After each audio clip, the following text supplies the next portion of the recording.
पश्चाताप झाला असेल तर मातोश्रीवर या असा टोला खासदार संजय राऊत यांनी शिवसेनेच्या नेत्यांना लगावलाय। मातोश्री हे पश्चाताप व्यक्त करण्याची जागा असल्याचंही संजय राऊत म्हणाले। त्यावर मंत्री उदय सामंत यांनी राऊतांना प्रत्युत्तर दिलंय।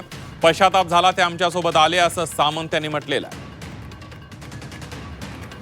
मग मातोश्रीवर या असं मत व्यक्त केलंय ना।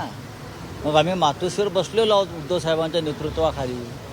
मी कालही म्हणालो जर तुम्हाला पश्चाताप झाला असेल तर पश्चाताप व्यक्त करण्याची जागा ही हिंदू हृदय सम्राट शिवसेना प्रमुखांचं निवासस्थान मातोश्री, तिथे या आणि पश्चाताप व्यक्त करा।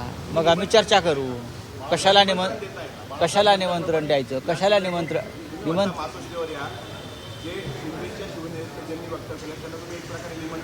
आता मी दत्ताजी गायकवाडांना सांगतो निमंत्रण पत्रिका छापा। पालकमंत्री पदाचा अधिकार हा 3 नेत्यांना आहे, माननीय देवेंद्रजी, माननीय शिंदे साहेब आणि माननीय सुनेत्राबाईंनी। ते योग्य ते निर्णय घेतील आणि तुम्हाला ते कळेल। आज विधान परिषदेच्या बाबतीत आणि जे काय मातोश्री भेट किंवा मातोश्रीवर या असं जे काय सन्मानपूर्वक काही लोकांनी निमंत्रण दिलेलं आहे त्या संदर्भात मी तुम्हाला सांगितलं की आम्हाला पश्चाताप होण्याची काही गरजच नाही। जे पश्चाताप झाले ते आमच्याबरोबर आलेले आहेत।